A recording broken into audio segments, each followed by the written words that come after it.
მოგესალმებით მეგობრებო, მე მგონი უნდა ჩანდეს ჩემი გამოსახულებას და ხმა თუ ისმის შეგიძლიათ მომწეროთ.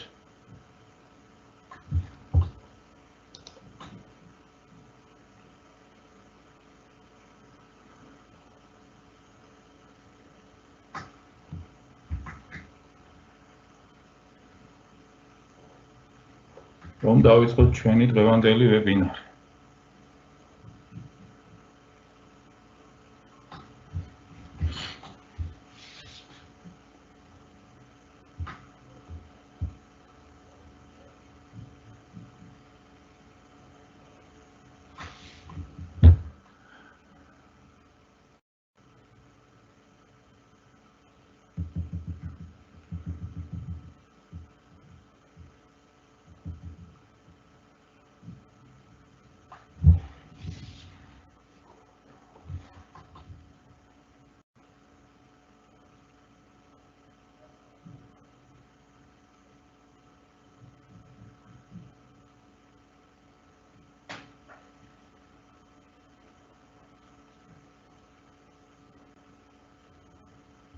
არის მის ჩემი ხმა ან გამოსახულება არ ჩანს? კარგით, ისმის, კარგით, მაშინ მოგესალმებით, მე გახლავართ ავთანდილ ცნობილაძე, ვარ მასწავლებელთა პროფესიული განვითარების ეროვნული ცენტრის ტრენერი, ვარ ახალი სკოლის მოდელში, საგნობრივი ექსპერტი ტექნოლოგიების მიმართულებით და ვარ ასევე IT სპეციალისტი განათლების მართვის საინფორმაციო სისტემაში. ჩვენი დღევანდელი თემა იქნება ინტერნეტი, მე ახლა ეკრანს გავაზიარებ და წარმოგიდგენთ პრეზენტაციას.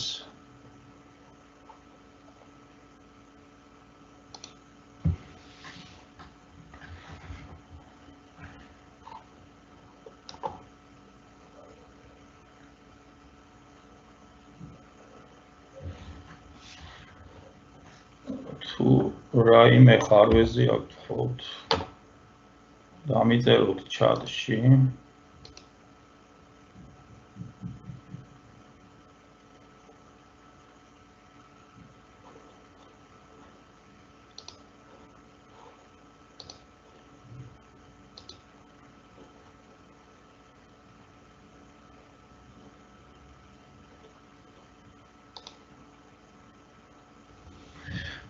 კარგით, ესე იგი, ჩვენი თემა არის ინტერნეტი. ამას ცოტა უფრო ფართედ შევეხები ამ თემას მე, ამის დადებით და უარყოფით მხარეებზე ვისაუბრებ. შემდეგ სხვადასხვა ონლაინ სერვისებში დარეგისტრირება, მასზე ნამუშევრების ატვირთვა და შექმნა. ეს იქნება ჩვენი დღევანდელი თემა. მე ვიცი, რომ დღეს ჩვენ გვესწრება როგორც საგნის მასწავლებლები, შეიძლება სხვა პედაგოგებიც გვესწრებიან, იმიტომ რომ ხუთშაბათობით ყოველთვის არის საგნის მასწავლებლებთან შეხვედრა, მაგრამ ეს ინტერნეტი ისეთი თემა არის, რომ ნებისმიერ მსურველს შეუძლია დაესწროს და მოისმინოს ეს ყველაფერი. ეხლა ინტერნეტი არის გლობალური ქსელი, რომელიც მილიონობით კომპიუტერი არის ერთმანეთთან დაკავშირებული ქსელის საშუალებით. ამაში შეიძლება იყოს ჩართული ჩემი, შენი, ნაცნობის ან უცნობის კომპიუტერი. და ეხლა მე წარმოგიდგენ თქვენ სტატისტიკას, რომელიც რამოდენიმე წლის უკან გააკეთა ეს გაეროს ბავშვთა ფონდმა გააკეთა ეს სტატისტიკა და შეიძლება ეს ეხლა რამოდენიმე წლის უკან გააკეთა, მაგრამ ამ ციფრებს თუ მოემატებათ ორი დაგლებით, ნამდვილად არაფერი არ დააგდება. და უნდა გითხრათ, რომ ინტერნეტს დაახლოებით 3 მილიარდ ნახევარზე მეტი ყოველდღიური მომხმარებელი ჰყავს. აქედან ეხლა ახალგაზრდები 15-დან 24 წლამდე ინტერნეტის ყველაზე ხშირი მომხმარებლები არის. 18 წლამდე ასაკის მოსწავლეები წარმოადგენენ მსოფლიო ინტერნეტის ყოველ მესამე მომხმარებელს და 71% 24 საათის განმავლობაში ინტერნეტში არის ჩართული. რაც შეეხება ეხლა 15 წლამდე ბავშვები უფრო ხშირად იყენებენ ინტერნეტს ვიდრე 25 წლის ზემოთ. და სოციალური ქსელები მოკლედ მოზარდისთვის ფაქტიურად ძილის პირველი არის. ერთი წუთით გადავხედო, იმიტომ რომ ეს ეკრანი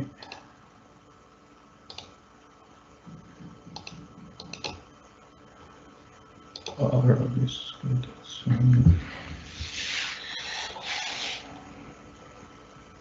ესე იგი, ახლა უნდა გამოვიდეს ეს ეკრანი ფაქტიურად.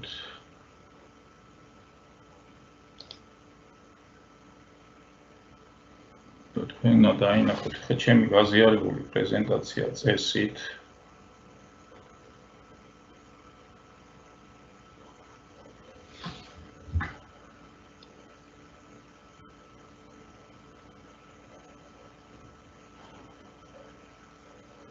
აი დიახ, ახლა გამოვიდა და მე მგონი მე თავიდან მომიწევს ამ პრეზენტაციის დაწყება, იმიტომ რომ ეხლა არ იყო გაზიარებული ეს ეკრანი. ესე იგი, მე დავიწყებ ისევე ამ სტატისტიკიდან, რომელიც ეხლა მითხარით.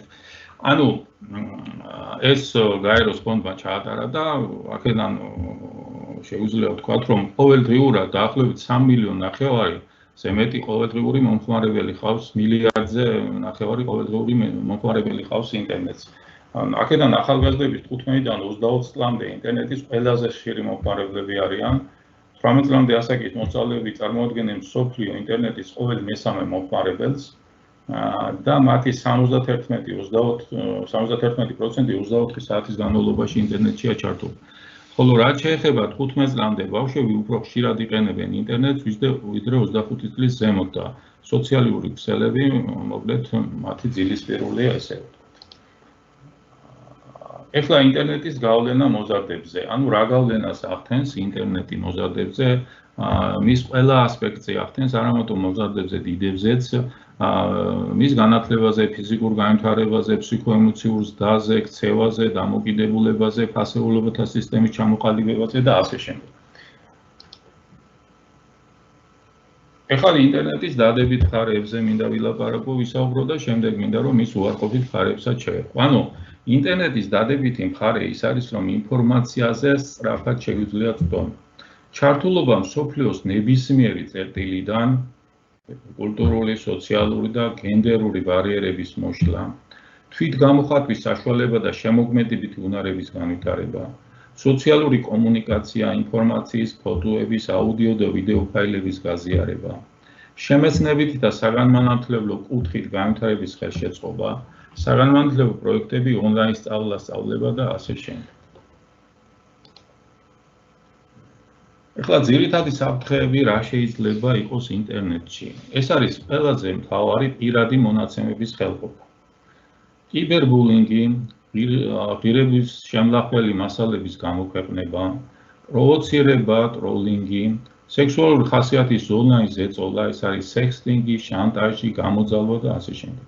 სოციალური ქსელის მეშვეობით ეს თამაშები, მართული თამაშები, ესე რომ ვთქვათ, ასევე საშინელებათა ჟანრისთან ძალადობრივი აპლიკაციები, თამაშები იგივე, ფსიქოემოციური ფაქტორები, დამოკიდებულება, შეჩვევა, ნერვოზები, ფსიქოზები, დეპრესია, მშობლებთან, მეუღლეებთან დაპირისპირება.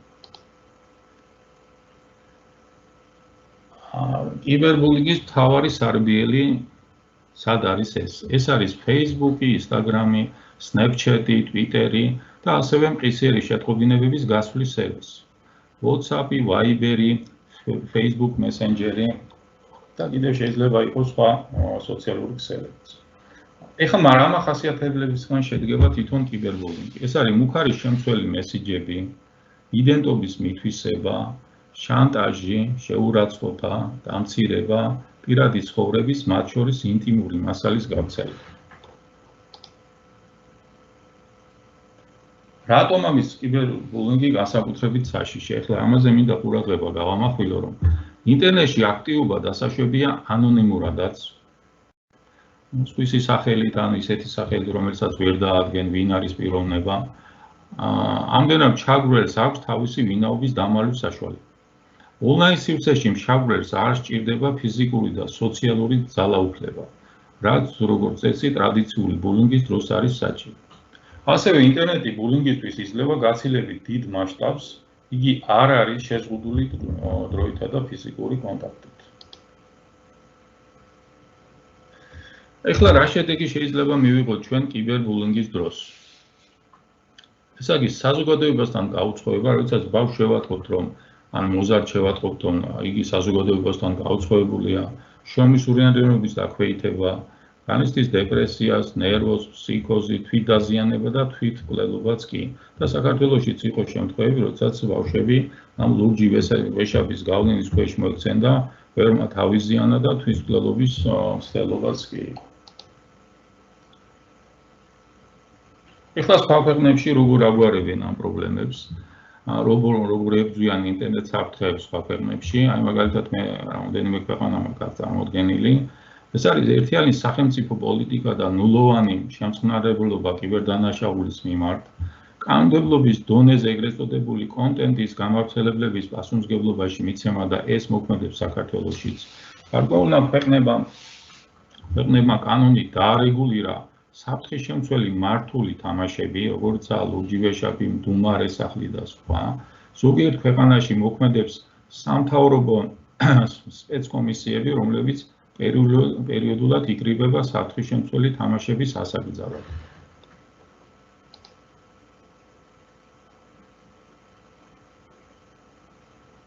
ეხლა ბავშვთა უსაფრთხოებები და მათი უფლებები როგორ დავიცვათ. აქ ზოგადად მაქვს ეს წარმოდგენილი, მაგრამ შემდეგ უფრო კონკრეტულად გეტყვით თუ როგორ დავიცვათ თავი ამ კიბერ შემოტევებისაგან. პირველი, ესე იგი, თანაბარი ჩართულობა, ანუ მშობელი, სკოლა, სახელმწიფო თანაბრად უნდა იყოს ჩართული იმისათვის, რომ ჩვენ ბავშვების დაცვა მოახდინოთ. ცნობიერების ამაღლება, გლობალური სტრატეგიული ჩარჩო დოკუმენტების დანერგვა, მოზარდთა დაცვა შესაბამისი ციფრული ფილტრების მეშვეობით, როგორც შინ ისე გარეთ.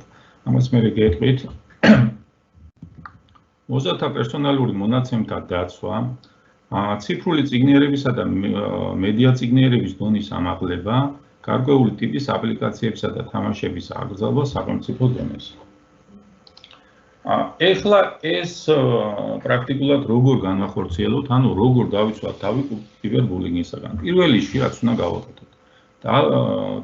დავიცვათ ელექტრონული მოწყობილობები, როგორც ფიზიკურად, აი ფიზიკურობაში რა არის ნაგულისხმები, იცით, ჩვენ როდესაც თქვათ smartphone-ით ან ლეპტოპით ვართ შესული ვართ ჩვენ პირად ანგარიშებში, ეს Facebook-ი იქნება თუ სხვა სოციალური ქსელები, იქიდან უნდა გამოვიდეთ და შემდეგ ათხოვოთ ჩვენ მეგობარი იქნება თუ ვინც იქნება.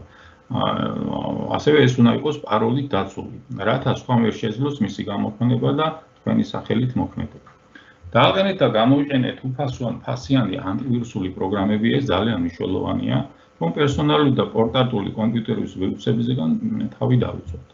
ნურავის გაუზიარებთ პაროლს, თუნდაც თქვენ უახლოეს მეგობარს, თუ მაინც გაუზიარებთ, დაუყოვნებლივ შეცვალეთ იქ.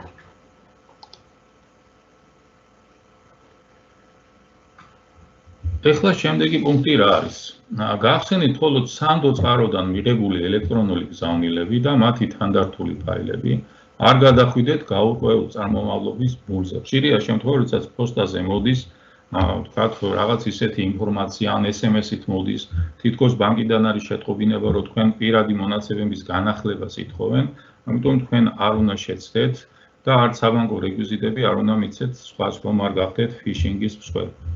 ისე ელექტრონული მოწყობილობების გამოყენებისას არ მონიშნოთ მოხმარების პაროლის დამახსოვრების ველი. ანუ, როდესაც თქვათ, ხვის ელექტრონულ მოწყობილობას იყენებთ, თქვათ, ეს არის ლეპტოპი თუ რა ვიცი, smartphone-ი, იქ, როდესაც შედიხართ თქვენ სოციალურ ქსელში ან პოსტაზე, როდესაც აკრიბავთ სახელს და პაროლს, იქ გამოდის პაროლის შენახვის ველი და ამ ველზე ჩვენი სხვა მოწყობილობაში არ უნდა შეგნახოთ. რომ მე შემდეგ სხვა არ გამოიყენოს იგი ბოლომდე. გამოიყენეთ რთული მრავალფეროვანი სიმბოლოების კომბინაციისგან შემდგარი პაროლი. მაგალითად, პაროლი უნდა შეიცავდეს ციფრებს, დიდ პატარა ასოებს, რაღაც განსხვავებულ სიმბოლოებს და ეს მინიმუმ 8 სიმბოლოსგან მაინც უნდა შედგებოდეს. თუ მეტი არის, მით უკეთესი. ეხლა როგორ დავიცვათ თავი კიბერბულინგისგან, შემდეგ პუნქტს გეტყვით, ეს არის პერიოდულად უნდა შეიცვალოს გამოყენებული პაროლი. ეხლა თუ მაინც რეკომენდირებულია 3 თვეში ერთხელო შემცვალო, თუ მართლა საფრთხის შემცველია შენი პირადი ანგარიში, ამისათვის აუცილებელი რომ 3 თვეში ერთხელ შევცვალოთ პაროლი. ეცადეთ არ გამოიყენოთ ერთი და იგივე პაროლი სხვადასხვა პლატფორმაზე დარეგისტრირებისათვის. ონლაინ პლატფორმის გამოყენებამდე გაეცანით მონაცემთა დამუშავების წესებს, რომლებიც როგორც წესი მოცემულია კონფიდენციალობის პოლიტიკის დოკუმენტში. სოციალურ ქსელში დაიმატეთ მხოლოდ ის პირები, ვისაც იცნობთ. ეს რა თქმა უნდა რეკომენდაციებია, რომელიც საჭიროა რომ გამოიყენოთ, გაუცილებლად გაითვალისწინოთ. შემდეგი პუნქტი არის, რომ კარგად დაფიქრდით სურათებისა და ვიდეოების ინტერნეტში გასაჯაროებამდე, იმიტომ რომ თქვენ კარგად მოგეხსენებათ, რომ რასაც ჩვენ ინტერნეტში ავტვირთავთ, ანუ ჩვენ ტოვებთ ციფრულ კვალს. რომელ საიტზე შევდივართ, თუ რა სურათებს ჩამოვტვირთავთ, თუ რასაც YouTube-ზე რაღაცებს დავათვალიერებთ, თუ ვიდეოს უყურებთ, თქვენ ჩათვალეთ, რომ ეს არის ციფრული კვალი, რომელიც დარჩა. და ამიტომ როდესაც რაღაცა ინფორმაციას ვტვირთავთ, ეს სურათი იქნება თუ რაღაც შეტყობინება იქნება, უნდა იცოდეთ, რომ იგი თქვენი უკვე აღარ არის, იმიტომ რომ იგი შეიძლება ვიღაცამ გააზიაროს, შემდეგ კიდე სხვამ გააზიაროს და ასე შემდეგ. ამიტომ ფრთხილად ვიყოთ, როდესაც რაღაცა ინფორმაციას ვტვირთავთ ინტერნეტში და ფრთხილად მოვეკითხოთ ამ საქმეს. ნუ გამოაქვეყნეთ სხვა ადამიანზე ინფორმაცია სოციალურ ქსელში, თუ ის ამაზე თანახმა არ არის. ან არ იცის ამის შესახებ. გაეცანით ინფორმაციას იმის შესახებ, თუ როგორ შეიძლება არასასურველი შინაარსის მქონე ტექსტის, ფოტოს, ვიდეოს წაშლის მოთხოვნა, ასევე ჩაგვრელის დაბლოკვა და დარეპორტება. ეხლა რა არის პირადი სივრცე და რა არის სოციალური პასუხისმგებლობა, ხო? ეხლა იმიტომ რომ ჩვენ როდესაც ონლაინ სივრცეში მუშაობთ, არის იქ ჩვენი პირადი სივრცე, როგორც რეალურად, ისე ვირტუალურადაც არის ჩვენი პირადი სივრცე და რა არის ეს პირადი სივრცე? არის პირობითი ტერიტორია ჩვენს გარშემო, რომელსაც სხვა ადამიანები არ უნდა ეხებოდნენ, არ უნდა არღვევდნენ მას, რათა კომფორტულად და უსაფრთხოდ ვიზნოთ თავი. ეს რეალურ სივრცეშიც ესეა და თქვათ ვირტუალურ სივრცეშიც ესეა. ახლა ჩვენი პასუხისმგებლობა რა არის, რომ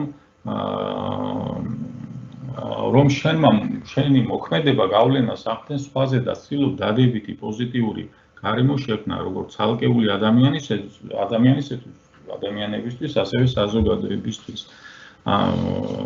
რომ იქ უნდა დავიცვათ საავტორო უფლებები, რომ ცუდი კომენტარები არ დავტოვოთ, და ეს ეთიკური ნორმები დავიცვათ. ეს რა თქმა უნდა ბავშვებმაც უნდა იცოდენ მოზარდებათ და ჩვეულებრივმა ადამიანებმაც. მე უბრალოდ ეხლა განახებთ ერთ ვიდეოს, რომ ჩვენ წარმოდგენა გქონდეს, რომ თუ რაიმე დაემართა ჩვენ პირად ანგარიშებს, არსებობს ესეთი სამსახური, პერსონალურ მონაცემთა დაცვის ინსპექცია და აქ კარგად არის ნაჩვენები თუ რას წარმოადგენს ეს ორგანიზაცია. ეხლა მე გავუშვებ ამ ვიდეოს, მასაც ჩავთავ. კეთილი იყოს თქვენი დაინტერესება პერსონალური მონაცემების ვიდეო გზამკვლევით, ვირტუალური სივრცით, რომელიც პირადი სივრცის დაცვაში დაგეხმარებათ. გამარჯობა. მე ვარ კეთი ბოჭგუა და ვმუშაობ პერსონალურ მონაცემთა დაცვის ინსპექტორის აპარატში. ამ ვიდეოში მოკლედ და მარტივად აგიხსნით, რა არის პერსონალური მონაცემები და რატომ არის საჭირო მათი დაცვა. თქვენ ნაწილობრივ უკვე იცით ჩემი პერსონალური მონაცემები. ზოგი რამ მე თვითონ გითხარით, ზოგს თქვენი თვალით ხედავთ. თუმცა პერსონალური მონაცემების ჩამონათვალი გაცილებით უფრო ვრცელია და მათი ერთობლიობა ჩვენზე უამრავ ინფორმაციას იძლევა. პერსონალური მონაცემია ყველაფერი, რაც პირადობის მოწმობასა და დოკუმენტებში წერია და რაც ჩვენს პირად ცხოვრებაში ხდება. ინფორმაცია განათლების, ფინანსური თუ ჯანმრთელობის მდგომარეობის შესახებ. ჩვენი ყველა ფოტო, ვიდეო თუ მიმოწერა, ჩვენი თითოეული ნაბიჯი ონლაინ სივრცეში. ერთი სიტყვით ნებისმიერი რამ, რითიც შესაძლებელია პირის იდენტიფიცირება, ანუ იმის დადგენა, რომ შენ ხარ. ჩვენს პერსონალურ მონაცემებს ამუშავებს, ანუ აგროვებს, ინახავს და სხვადასხვა მიზნისთვის იყენებს ყველა საჯარო და კერძო ორგანიზაცია, რომელთანაც შეხება უწევს. ბანკი იქნება ეს კლინიკა, დამსაქმებელი თუ სოციალური ქსელი. მონაცემთა დამუშავებაში თავისთავად ცუდი არაფერია. ეს პროცესი აუმჯობესებს კომუნიკაციას, მომსახურების დროს და ხარისხს, გვიმარტივებს ცხოვრებას. თუმცა ეს მაშინ თუ ყველაფერი კანონიერად ხდება. აი მონაცემების უკანონო დამუშავებამ კი შეიძლება ცხოვრება ძალიან გაგვირთულოს. სწორედ ამიტომ ევროპულ ქვეყნებში, მათ შორის საქართველოში არსებობს პერსონალურ მონაცემთა დაცვის კანონმდებლობა, რომელიც განსაზღვრავს მონაცემთა დამუშავების ძირითად წესებსა და პრინციპებს. ინსპექტორის აპარატი სწორედ ამ კანონის აღსრულებას ზედამხედველობს. განიხილავს მოქალაქეთა განცხადებებს, გამოავლენს დარღვევებს, პასუხისმგებლობას აკისრებს დამღებ ორგანიზაციებს და ავალებს მათ ხარვეზების გამოსწორებას. ამავე დროს ჩვენი მონაცემების დაცვა პირველ რიგში ჩვენივე ინტერესშია და მნიშვნელოვანია თავადაც ვიცოდეთ საკუთარი უფლებების და მათი დაცვის გზების შესახებ. ჩვენი ვიდეო გზამკვლევის მიზანი თქვენთვის სწორედ ამ ინფორმაციის მოწოდებაა. მომავალ კვირაში უკვე კონკრეტული თემებითა და რჩევებით დავბრუნდებით. თუ მანამდე რაიმე შეკითხვა გაგიჩნდათ, ჩვენთან დაკავშირება მარტივია.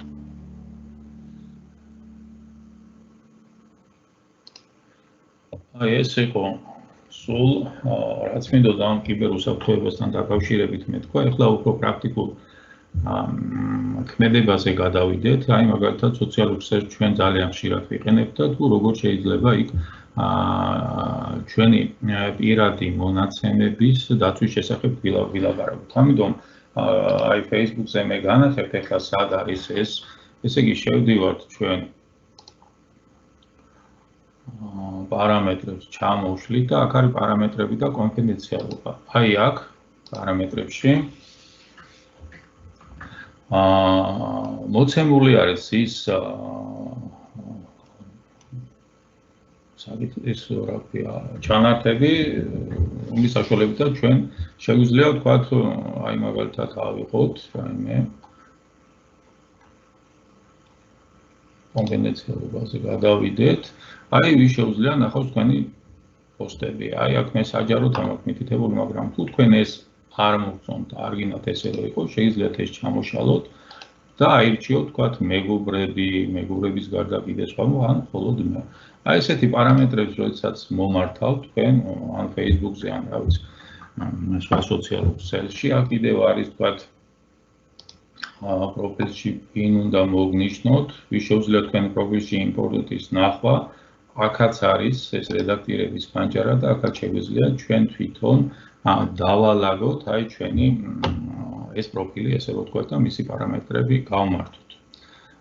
ამაზე ახლა მე დროს აღარ დავკარგავ, იმიტომ რომ ეს თქვენ თვითონ შეგიძლიათ ეს ყველაფერი მარტივად გააკეთოთ. ასევე სანამ რომელიმე ვებ გვერდზე ჩვენ გვინდა რეგისტრაციის გავლა, მანამდე ყველა ვებ გვერდს გააჩნია თავის კონფიდენციალური პირობების დაცვის პოლიტიკა. ეხლა ეს როგორ უნდა ვნახოთ, აი მე გეტყვით ეხლა თქვა თუ Scratch-ის გვერდს გავხსნით.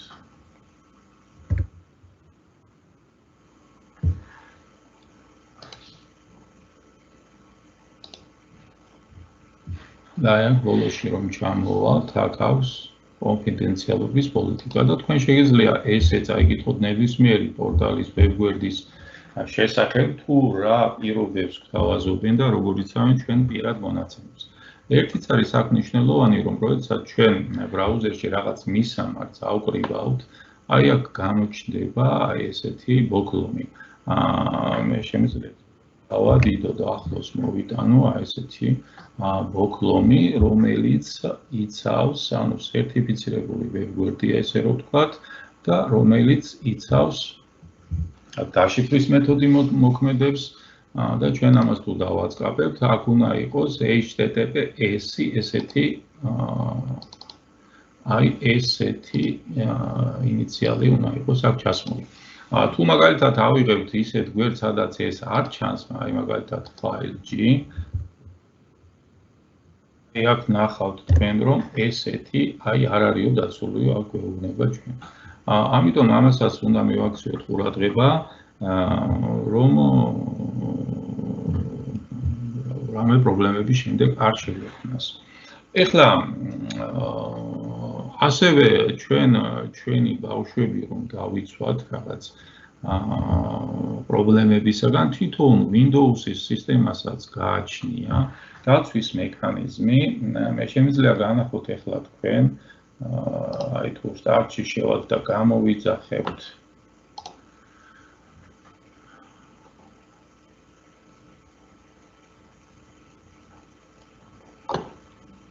მაგრამ თუ არ გავაზიარებ ისე თავიდან გავაზიარებ მე ჯერას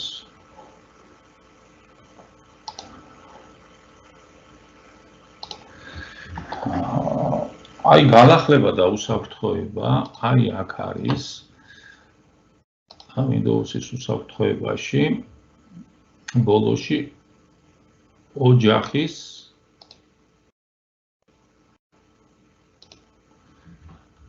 ესეთი რამ არის აქ. და ეს რას აკეთებს ახლა? ჩვენ თუ გვინდა რომ ჩვენი ბავშვების ეკრანთან ყოფნის დროის ლიმიტი ვარეგულიროთ, არასათანადო შიგთავსის დაბლოკვა მოვახდინოთ, აქტივობის ანგარიშები და ასევე ბავშვის გადაადგილება, აქ ვინდოუს შეუძლია თუ თქვენ შექმნით ოჯახის ჯგუფს და შეიყვანთ ბავშვებს, ამ ყველაფერი პარამეტრების ამოქმედება შეგვიძლია ჩვენ და უფრო უსაფრთხოდ იყვნენ ჩვენი შვილები. ასევე ბრაუზერში შეგვიძლია ჩვენ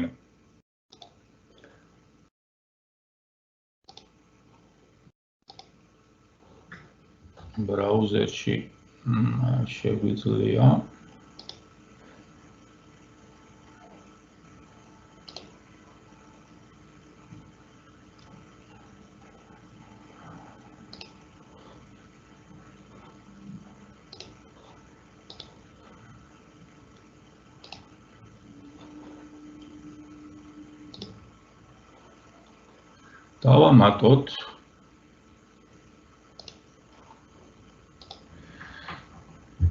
რაღაცა არსებობს პროგრამა, რომელიც უფასო არის და ბრაუზერში ჩვენ შეგვიძლია დავამატოთ, თქვათ, შევქმნათ სიამა თუ ის საიტებისა, რომელზეც ჩვენ არ გვსურს, რომ ჩვენი შვილები შევიდეს. ახლა ამას როგორ ვაკეთებთ? ანუ შევდივართ ზედა მარჯვენა კუთხეში არის ესეთი სამწერტილი. ამ სამწერტილს ჩამოვშლით და შემდეგ არის setting-ები. და extension არის ესეთი აქ ჩანართი, ესე რომ ვთქვათ, და ამ extension-ებიდან ჩვენ შეგვიძლია გამოვიძახოთ Open Chrome Web Store ესეთი რამე და თუ აქ ავკრიბავთ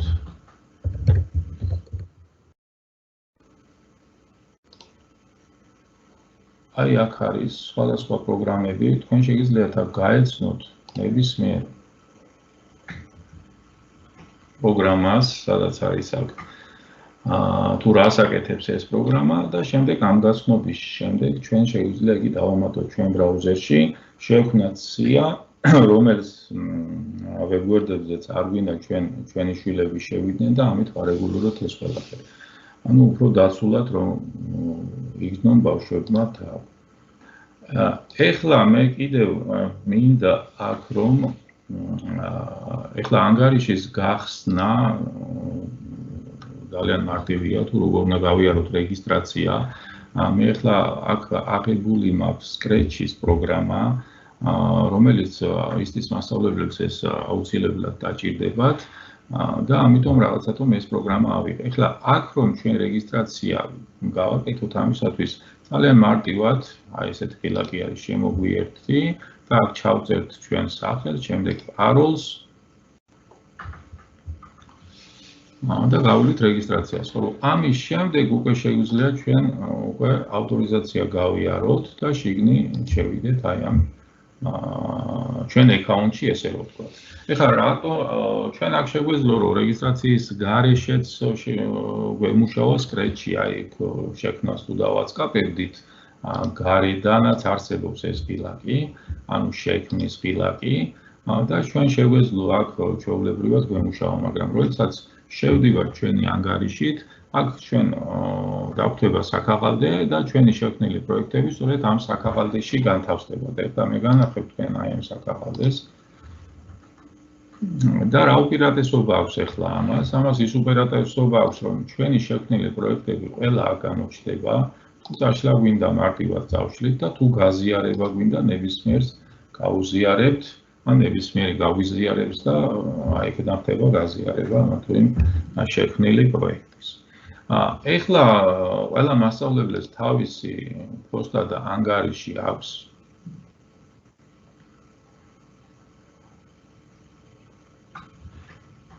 და ამიტომ პოსტის მაგალითზე მინდა განვიხილოთ, თუ როგორ შეგვიძლია ჩვენ თქვათ ავტვირთოთ ჩვენ კომპიუტერში შექმნილი ფაილები, ან იქ შევქმნათ და შემდეგ გავაზიაროთ. ანუ ღრუბლოვან საცავზე არის აქ საუბარი. ესე იგი, როცა შევდივართ ჩვენ ელექტრონულ პოსტაზე, აქ არის მარცხენა მხარეს მოცემული ეს სამწერტილი და ამ სამწერტილში არის ესეთი ღილაკი, უბლოვანი საცავი ვანდრაები და აქ ჩვენ შეგვიძლია ჩვენი ფაილების ატვირთვა, ასევე ატვირთვა ხდება აქედან როგორც საქაღალდის, ანუ ჩვენი კომპიუტერიდან ატვირთვა და განთავსება უბლოვან საცავში, როგორც საქაღალდის, ისე ფოლდერის.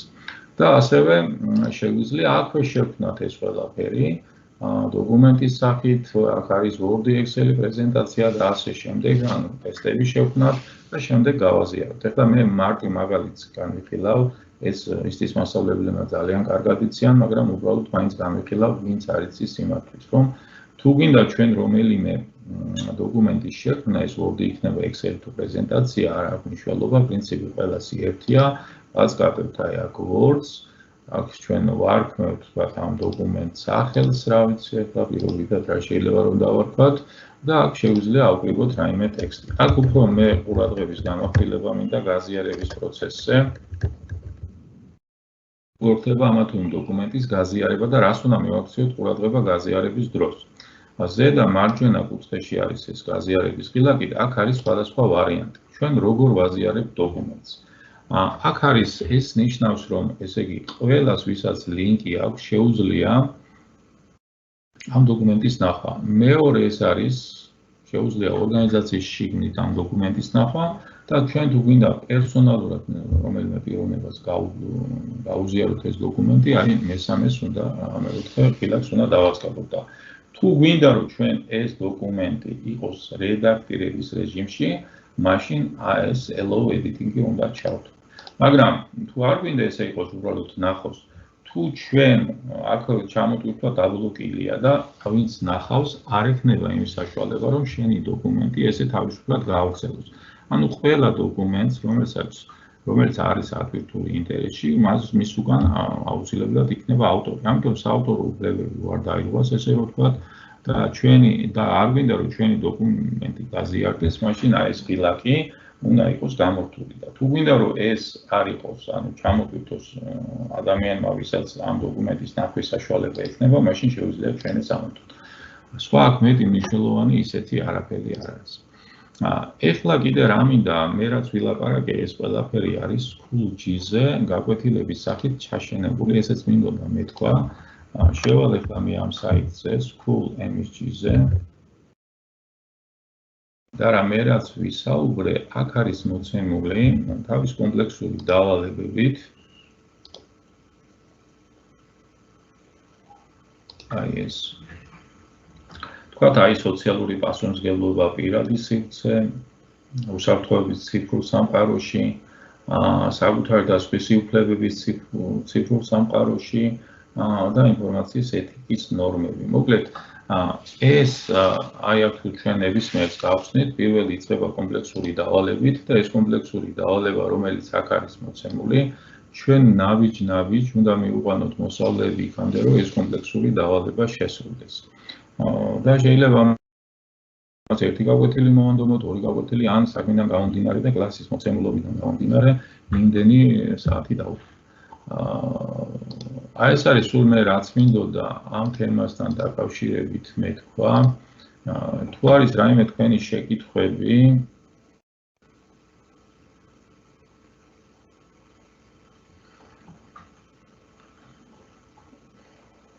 მოგისმენთ და გიპასუხებთ.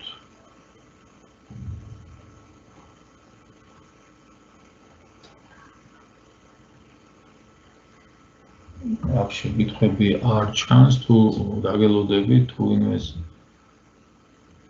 რაიმე შეკითხვის დასმა გსურთ, შეგიძლიათ მომწეროთ და პასუხს გამცემთ.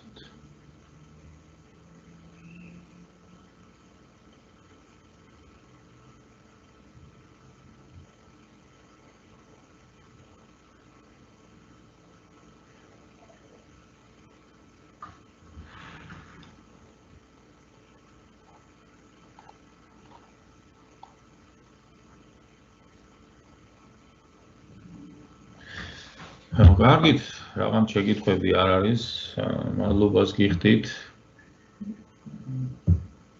ყველას, ვინც მესწრებოდით და წარმატებებს გისურვებთ.